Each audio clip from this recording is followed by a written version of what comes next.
ओम शांति। ये 22/10/1981 की मुरली से है। बाबा के महावाक्य, अव्यक्त बाप दादा के महावाक्य। सदा दाता के बच्चे दाता बनो, सदा दाता के बच्चे दाता बनो। तो बाबा ने कहा कि आज दया के सागर, अपने मास्टर दया के सागर बच्चों से मिलने आए हैं। भक्त लोग बाप दादा को और आप सर्वश्रेष्ठ आत्माओं को दयालु कृपालु इसी नाम से गायन करते हैं। बाप दादा से व आप सर्वश्रेष्ठ आत्माओं से सर्व धर्म की आत्माएं एक मुख्य चीज जरूर चाहते हैं, ज्ञान और योग की बातें। हर धर्म में अलग अलग है, जिसको कहा जाता है मान्यताएं, लेकिन एक बात सब धर्मों में एक ही है। वह क्या है? सर्व आत्माएं दया व कृपा, जिसको वे अपनी भाषा में ब्लेसिंग कहते हैं। तो यह सब चाहते हैं। आप सभी आत्माओं से अब लास्ट जन्म में भी आपके भक्त यही चाहते हैं, जरा सी कृपा दृष्टि कर लो, जरा हमारे ऊपर भी दया करो। सर्व धर्मों के मूल निशानी दया मानते हैं। अगर कोई भी धर्म के आत्मा दयालु नहीं व दया दृष्टि वाले नहीं, तो उसको धर्मार्क नहीं मानते हैं। धर्म अर्थात दया।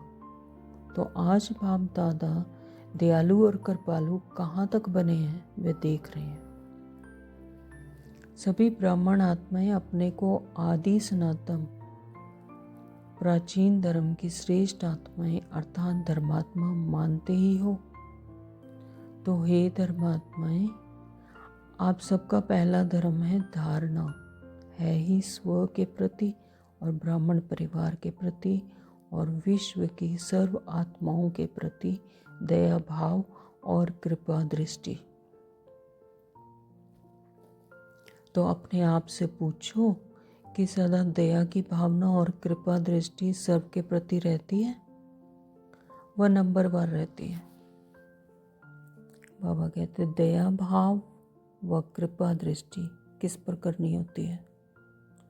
जो कमजोर आत्मा है, अप्राप्त आत्मा है, किसी न किसी बात के वशीभूत आत्मा है, ऐसी आत्माएं दया व कृपा की इच्छा रखती हैं।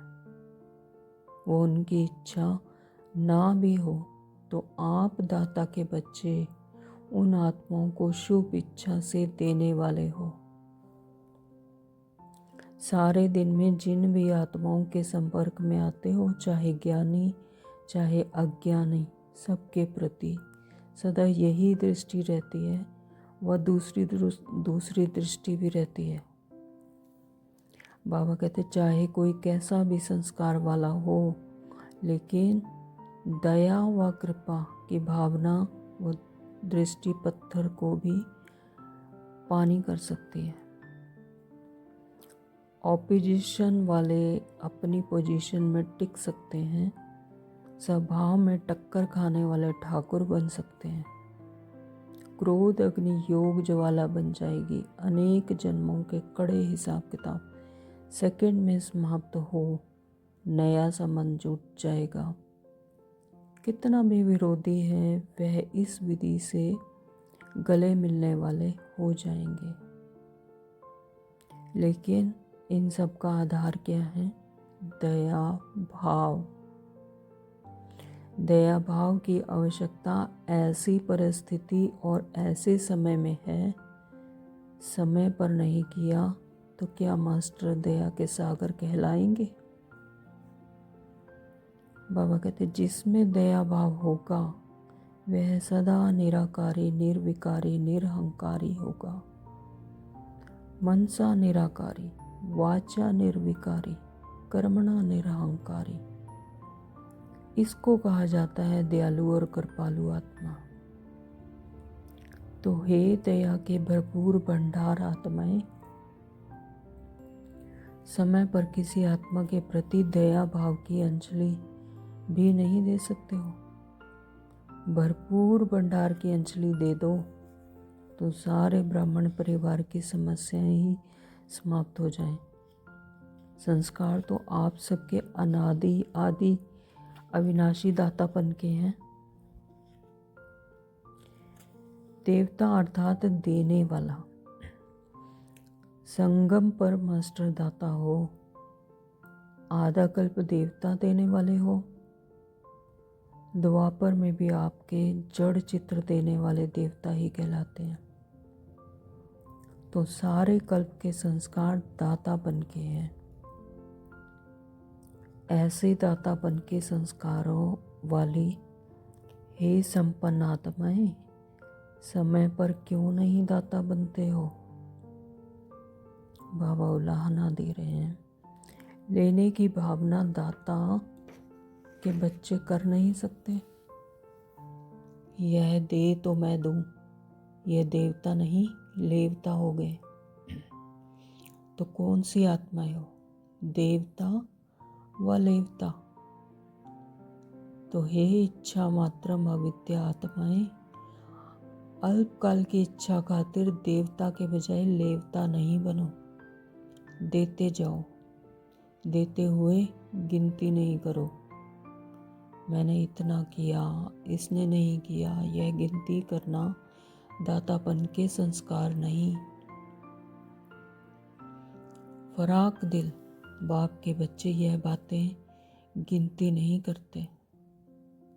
बाबा कहते भंडारे भरपूर हैं, गिनती क्यों करते हो? सतयुग में भी कोई हिसाब किताब गिनती नहीं रखते। रॉयल फैमिली राजवंशी मास्टर दाता होते हैं, तो वहाँ यह सौदेबाजी नहीं होगी।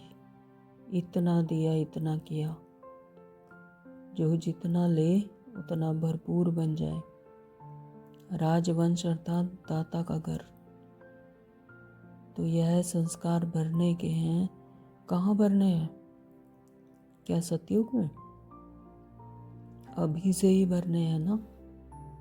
तो यहाँ भी बाप से सौदेबाजी करते हैं। बाप ने हमको पूछा नहीं, बाप ने हमसे किया नहीं, और आपस में तो सौदेबाजी बहुत करते हैं। शहंशाह बनो, दाता के बच्चे दाता बनो। इसने किया तब मैंने यह किया, इसने 2 कहा तो मैंने 4 कहा, इसने 2 बारी कहा तो मैंने 1 बारी किया।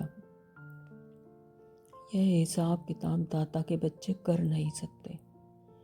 कोई आपको दे ना दे, लेकिन आप देते जाओ।